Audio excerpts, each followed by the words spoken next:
maanta oo ay taariikhdu tahay 13 bisha September 2020 waxa madaxtooyada Jamhuuriyadda Federaalka ee Soomaaliya ku qabsoomay shirkii wada tashiga dawladda federaalka iyo dawlad goboleedyada iyo gobolka Banaadir.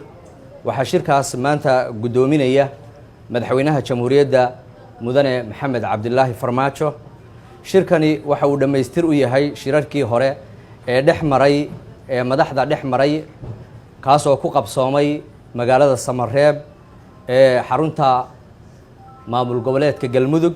madaxdu waxay isla gorfeeyeen sidii loo heli lahaa heshiis loo dhan yahay oo hanaanka doorashooyinka dalka hagi doona.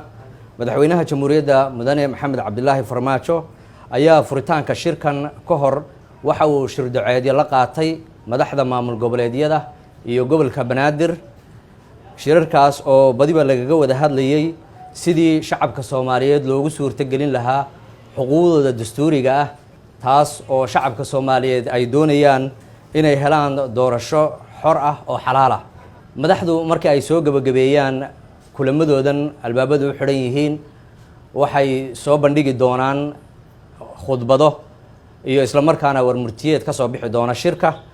madaxtooyada Jamhuuriyadda Federaalka ee Soomaaliya waxay uga mahadnaqaysaa dhammaanba madaxda maamul goboleedyada iyo gobolka Banaadir sida habsamida leh ay uga soo qayb galeen shirkan, taas oo wadajir loogu dadaalayo sidii shirkani uu u maradhari lahaa. aad baad u mahadsantihiin.